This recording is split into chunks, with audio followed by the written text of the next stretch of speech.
3 minutes pour comprendre. Programme de géographie de terminale, quatrième chapitre, des territoires inégalement intégrés dans la mondialisation. Comment la mondialisation transforme-t-elle les hiérarchies spatiales?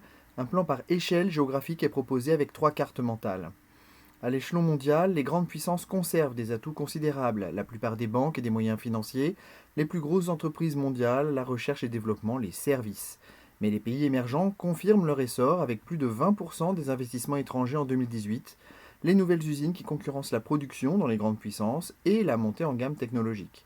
D'autres pays, au contraire, restent exclus de la mondialisation, les pays les plus pauvres qui n'attirent pas les investisseurs, les pays en guerre où le risque est trop élevé pour les multinationales, les pays enclavés ou éloignés des grandes voies d'échange. Paradoxalement, ces pays peuvent attirer les flux d'une mondialisation illicite qui profite à ces zones grises pour déployer les trafics en tout genre. On parle parfois d'anti-monde. À l'échelon régional, les échanges maritimes favorisent la littoralisation des activités. Les régions transfrontalières, quand la frontière permet des échanges nombreux, profitent beaucoup, comme la Mex-Amérique, entre les États-Unis et le Mexique.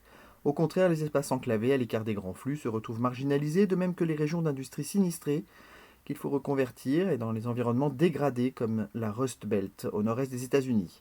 Les zones économiques spéciales cherchent parfois à compenser ces déficits et les clusters profitent beaucoup parce qu'ils regroupent les entreprises autour d'un pôle de recherche ou d'une spécialité locale, contrairement aux activités dispersées qui ne profitent pas de telles synergies. À l'échelon local, les centres de pouvoir concentrent les atouts pour attirer les entreprises. Les métropoles, grandes villes dotées de fonctions internationales, cumulent donc les avantages, et les villes mondiales, comme Paris ou Londres, sont des hypercentres. À l'intérieur de ces villes, leurs quartiers centraux sont encore plus favorisés en tant que centre des centres, bien que la plus forte croissance concerne les Edge Cities, espaces périphériques concentrant pavillons, activités, loisirs. A l'inverse, il existe des quartiers de relégation même au sein des villes les plus favorisées. Ils peuvent être des quartiers ethniques, des ghettos, des bidonvilles, voire les trois à la fois. La mondialisation néolibérale aggrave en effet les inégalités socio-spatiales à toutes les échelles. Si cette vidéo vous a été utile, merci de vous abonner et de faire connaître 3 minutes pour comprendre.